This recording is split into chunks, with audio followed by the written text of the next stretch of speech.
రాజులకు రాజు ప్రభులో ప్రభు అయిన యేసుక్రీస్తు నామమున మీకు శుభములు. ఈ రోజు దేవుడు మనకు అనుగ్రహించినటువంటి వాగ్దానము ప్రవక్త అయిన ఇర్మియా రాసిన గ్రంథము 9వ అధ్యాయము 24వ వచనము. అతిశయించువాడు దేనిని బట్టి అతిశయింపవలెననగా భూమి మీద కృప చూపుచు నీతి న్యాయములు జరిగించుచున్న యెహోవాను నేనే అని గ్రహించి నన్ను పరిశీలనగా తెలుసుకొనుటను బట్టియే అతిశయింపవలెను. అట్టి వాటిలో నేను ఆనందించువాడనని యెహోవా సెలవిచ్చుచున్నాడు. ప్రియులారా, ఈ వాక్య ధ్యానాన్ని మనం పరిశీలించినట్లయితే మనకు అతిశయం అనేది ఎప్పుడు కలుగుతుంది అంటే మనకు అన్ని విషయాలలో సమృద్ధి కలిగినప్పుడు, అన్ని విషయాలలో మనం విజయవంతం అయ్యేటప్పుడు మనకు అతిశయం అనేది కలుగుతుంది. అయితే దేవుడు ఇలాగూ సెలవిచ్చుచున్నాడు కదా, జ్ఞానము కలిగిన వాడు తన జ్ఞానమును బట్టి అయినా సరే, శూరుడు తన శౌర్యమును బట్టి అయినా సరే, ఐశ్వర్యవంతుడు తన ఐశ్వర్యమును బట్టి అయినా సరే అతిశయించకూడదంట. ఎందుకంటే దేవుడు తనకు ఇచ్చేటువంటి ఆధిక్యత దేవుని యొక్క కృప వల్ల మాత్రమే మానవుడు పొందుకుంటాడు తప్పిస్తే తన యొక్క స్వంత సామర్థ్యం వల్ల ఏమాత్రమూ కాదు. మానవునికి ఆ సామర్థ్యం అనుగ్రహించేవాడు ఆయనే, బలము ఇచ్చేవాడు ఆయనే, ఐశ్వర్యం ఇచ్చేవాడు ఆయనే, జ్ఞానమును ఇచ్చేవాడు కూడా ఆయనే. అంతే తప్ప మరి ఏది వచ్చినా సరే నా స్వంత సామర్థ్యము అనే విధముగా గర్వంగా ప్రవర్తించడం అనేది దేవునికి ఏమాత్రమూ ఇష్టం లేదంట. ఏ ఒక్కరూ కూడా తమంతట తాము అతిశయించటం అనేది దేవుడు ఇష్టపడటలేదు. ఎందుకంటే ఈ భూమి మీద నరుల ఎడల ఆయన కృప చూపుచున్నాడంట, అదే విధముగా నీతి న్యాయములు జరిగించుచున్నాడంట. అలాంటి దేవుణ్ణి మనము పరిశీలనగా తెలుసుకోవటాన్ని బట్టి అతిశయించాలంట. నేను దేవుణ్ణి ఎంత లోతుగా తెలుసుకున్నాను, దేవుణ్ణి ఎంత గొప్పగా తెలుసుకున్నాను అనే దానిలోనే నీవు అతిశయించాలి తప్పిస్తే నాకు ఎంత డబ్బు ఉంది, ఎంత బలం ఉంది, నా వెనకాల ఎంతమంది ఉన్నారు, లేక నేను ఎంత గొప్పవాడిని, నేను ఇంత జ్ఞానం కలిగిన వాడిని, నాకెంత అధికారం ఉంది, నేను ఏదైనా చేయగలను అనేటువంటి గర్వ హృదయము నీలోనికి రాకూడదు. ఎందుకంటే దాని అంతటినీ నీకు అనుగ్రహించిన వాడు దేవుడే.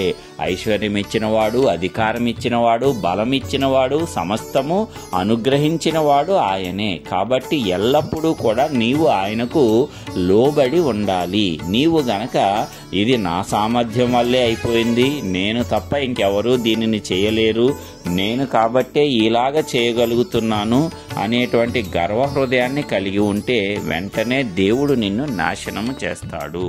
కానీ నీవు దేవునికి లోబడి నీకు ఇచ్చిన సమస్త ఆధిక్యతను దేవునికే నీవు సమర్పించినట్లయితే దేవుడు ఇంకా నిన్ను అధికంగా ఈ లోకంలో హెచ్చిస్తాడు. అందుకే మనమందరము కూడా దేని యందు ఈ లోకంలో అతిశయించాలి అంటే ఈ లోకంలో భౌతికంగా కనిపించే వాటి యందు ఏమాత్రము కాదు, వాటన్నిటినీ మనకు అనుగ్రహించినటువంటి దేవుని యందు ఎల్లప్పుడూ అతిశయించాలి. నేను నా దేవుణ్ణి కలిగి ఉన్నానని ధైర్యంగా నీవు జనులకు చెప్పగలగటంలో అతిశయించాలి.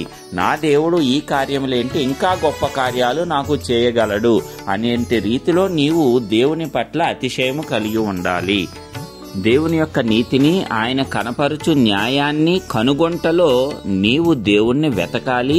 ఆ వెతుకుటలో దేవుని యొక్క గొప్పతనాన్ని తెలుసుకొని నేను దేవుణ్ణి ఇంత గొప్పగా తెలుసుకున్నాను అని చెప్పి నీవు అతిశయించాలి. దేవుడు నాకు ఈ స్థాయిలో తెలుసు అనే రీతిగా నీవు అతిశయించవచ్చు. కానీ ఈ లోకంలో ఉండేటువంటి వ్యర్థమైన అల్పమైనటువంటి ఏ ఒక్కదాని గురించి కూడా నీ మీద నీవు అతిశయము చూపకూడదు.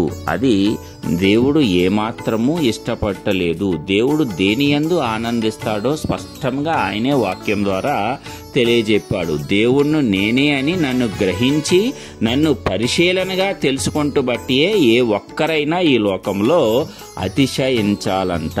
కాబట్టి ప్రియులారా, ఈ వాక్య ధ్యానం ద్వారా మనమందరము జ్ఞానం తెచ్చుకుందాం. ఇప్పటి వరకు ఏమైనా ఒకవేళ పొరపాటుతో మూర్ఖత్వంతో ఈ బలము నాదే, ఈ ఐశ్వర్యము నాదే, ఈ తెలివి నాదే, నేను సృష్టించింది ఇదంతా నాదే అనుకుంటున్నామేమో, అదంతా పొరపాటే. దేవుడి దయ, దేవుని కృప వల్ల మాత్రమే అది మనకు అనుగ్రహింపబడింది. దాని వెనుక దేవుడి యొక్క ప్రణాళిక కూడా మన పట్ల ఉంది. దానిని నీవు నెరవేర్చినట్లయితే ఇంకా గొప్ప స్థాయికి దేవుడు నిన్ను హెచ్చిస్తాడు. అలాగా కాకుండా దేవుడు ఇచ్చినటువంటి ఆధిక్యతను నీవు నీ ఇష్టానుసారంగా చేసుకుంటూ దేవుని ప్రణాళిక, దేవుని చిత్త ప్రకారం కాకుండా నీ ఇష్టానుసారంగా దానిని ఉపయోగించినట్లయితే దేవుడు దానిని నీ యొద్ద నుంచి తొలగించి మరి నీ పొరుగు వారికి, నీ పక్క వారికి ఇవ్వటానికి ఎంతో సమయం పట్టదు. మరి ఇదే రీతిగా బైబిల్లో అనేకమైనటువంటి సందర్భాలను మనం చూశాము. మరి సౌలుకు దేవుడు మొదట కృప ఇచ్చినప్పుడు ఆ కృపను సౌలు తృణీకరించాడు. రాజ్యం మీద ఆశ పెట్టుకున్నాడు కానీ రాజ్యాన్ని అనుగ్రహించిన దేవుని మీద ఆశ కలిగి లేడు. అందుకే రాజ్యాన్ని ఎలాగ కాపాడుకోవాలని చెప్పి ఎలాంటి తప్పుడు పనులు చేయటానికైనా సరే, చివరకు ప్రవక్తను చంపటానికైనా సరే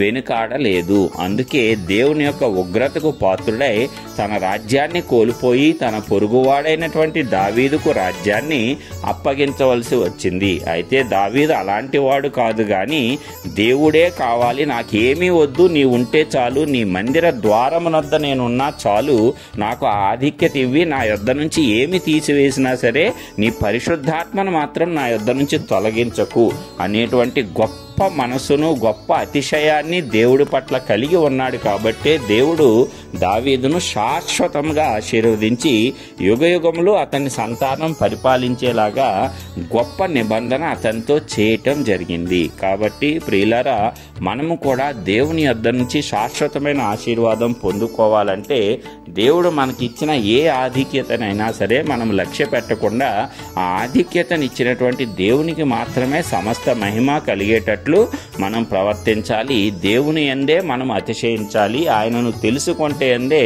మనము అతిశయించాలి. మరి ఇలాంటి హృదయము మనందరికీ ఆ పరిశుద్ధాత్మ దేవుడు అనుగ్రహించాలని నజరేయుడైన యేసు నామమున అందరి పక్షమున విజ్ఞాపనం చేయుచున్నాను. ఆమేన్.